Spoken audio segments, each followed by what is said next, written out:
पदाधिकारीहरू विशेष गरेर अर्खाती समर्थन भएका कारणले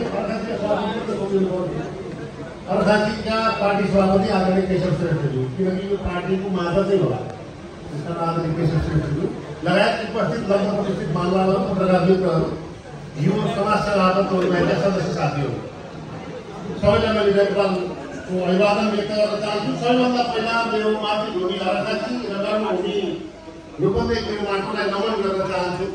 त्यही मुताबिक आज यो सम्पूर्ण समाज निर्माण भएको छ र नेपाली कांग्रेस पार्टीको यो जुन अर्खाती रूपन्देहीको सम्पूर्ण समाजको दोस्रो अधिवेशन हुने गर्दा हल खचाखच भरिएको छ, सबैमा एक खालको उत्साह छ। तर यति हुँदा पनि नेपाली कांग्रेस प्रतिको उत्साह भएको छैन। लोकतन्त्रका बारेमा हामी वास्तवमा राजनीतिक हिसाबले लोकतान्त्रिक हौँ भनेर अघि पाणिनी गाउँपालिकाको सभापतिजीले केही कुरा सुन्नुभयो, मलाई उक्त कुराले पनि छोड्यो।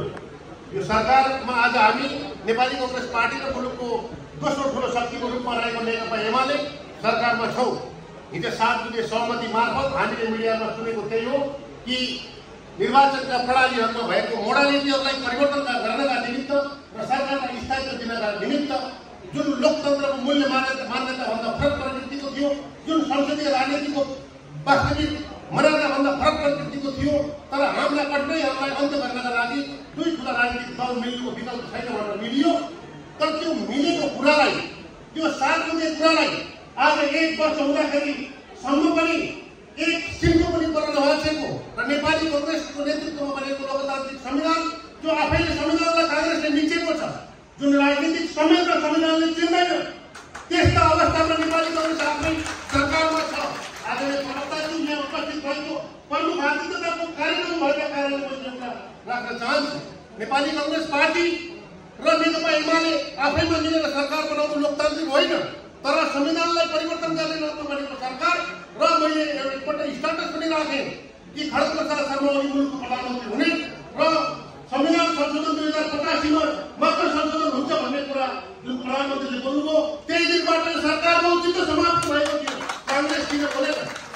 म मेरो आदरणीय पार्टी सभापति शेरबहादुर देउवाप्रति अत्यन्तै उच्च सम्मान गर्न चाहन्छु, उहाँको नेतृत्व त्यागको उपसेवाप्रति नमन गर्न चाहन्छु। तर जनताले के चाहेका छन् बुझ्न जरुरी छ। आफू 12-14 महिनापछि प्रधानमन्त्री हुने लोभमा प्रधानमन्त्री ओलीले जे बोल्यो त्यही कुरालाई तोडफोड गर्दै गर्दा लोकतन्त्रवादी हरेक नागरिकका निमित्त एउटा आज वास्तवमा प्रश्न चिन्ह खडा भएको छ। उहाँ प्रधानमन्त्री नभन्दा केही फरक पर्दैन, तर पब्लिकले के चाहेको छ। आदरणीय प्रवक्ताज्यू, तपाईलाई रूपन्देही जिल्लामा स्वागत गर्न चाहन्छु। म पनि अर्खातीमा जन्मेको केटो हो, यहाँ आएर राजनीति गर्दैछु। वाल्मीकिमा उल्लेख छ नि, सत्यम वद धर्मचर, सत्य व धर्म अनुसार कर्म गर। म कसैसँग डराउँदैन यथार्थ कुरा गर्नका निमित्त। आदरणीय प्रवक्ताजीसँग भन्न चाहन्छु, अनुरोध गर्न चाहन्छु। अहिलेको अवस्थामा अस्ति 15 गते काठमाडौँ कब्जा गरेर भन्ने खड्गप्रसाद ओलीको सदनमा कांग्रेसले स्पष्ट माग्यो। कहाँ माग्यो? यही लोकतन्त्र हो। यसैका लागि हामी सरकारमा बसिरहनु पर्ने, जनताबाट हामीहरू चुप हुन जानुपर्ने। मन लागेका मान्छेलाई पार्टीमा प्रवेश गराएको छ, मन लागेका जुन लोकतन्त्रका लागि सबैभन्दा बढी निर्दय बन्ने विरोधलाई प्रवेश गराएको छ, टिकट दिएको छ, यसैका लागि कांग्रेसमा लागिरहने हो। जो निरन्तर कांग्रेसमा प्रतिबद्ध छ ती मान्छेहरूलाई अवमूल्य भइरहेको छ। म आग्रह गर्न चाहन्छु, हरेक ठाउँमा त्यस्तै देखिरहेको छ। मैले व्यक्तिको नाम चिन्दैन, सम्राटका मानिसहरूलाई पनि कहिलेकाहीँ टिकट दिनुपर्छ, तर निरन्तर जीवन्त कांग्रेस छ कि छैन भन्ने कुरा पहिचान हुन जरुरी। टिकट पनि दिनुपर्छ, आर्थिक अर्थतन्त्रको जोड पनि गर्नुपर्छ। अहिले भर्खरै आर्थिक प्रतिवेदन आदरणीय बेलवासी म्याडमले पेश गर्नुभयो, बडा राम्रो र व्यवस्थित किसिमले आर्थिक प्रतिवेदन पेश गरेको पाइयो। सचिवजीले सार्वजनिक प्रतिवेदन पनि यहाँ आदरणीय प्रमुखजीका सामनेमा दिनुभयो, बडा राम्रोसँग गरेको पाइयो। सङ्गठनहरू चलेका छन्, त्यो आफ्नो ठाउँमा छ। अर्खाती रूपन्देही सम्पर्क समाजले आफ्नो गतिविधि गरेको छ। अघि नै मेयर साहबले बोलेर जानुभयो, यहाँ बाहिरबाट कतिवटा सम्पर्क समाज छन्। मलाई लाग्छ सबैभन्दा सुव्यवस्थित यहाँ अर्खाती।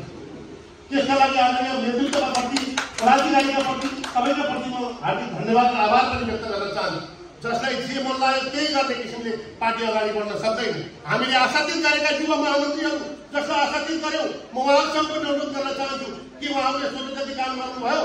म आग्रह गर्न चाहन्छु, 11 गते बोलेको भाषण 15 गते परिवर्तन हुने गरी महामन्त्रीजीहरू बोल्दाखेरि हामीलाई ठेस लागेको छ। कांग्रेसको महामन्त्रीको स्थान हुनुपर्छ, कांग्रेसको सभापतिको स्थान हुनुपर्छ। कुनै बेला 62-63 को आन्दोलन सबभन्दा पश्चात म काठमाडौँमा गएको थियो। जुडी खेलमा माओवादीले सभा गर्यो। सम्माननीय प्रधानमन्त्री गिरिजाप्रसाद कोइराला हुनुहुन्थ्यो। हामी गिरिजा आउँदै हुनुहुन्छ भनेर जुडी खेलमा पुग्यौँ र सञ्चालकले उद्घोषण गर्दै भने 20औं पटक भन्यो होला नेपाली कांग्रेसका सभापति सम्माननीय प्रधानमन्त्री गिरिजाप्रसाद कोइराला आउँदै हुनुहुन्छ भनेर।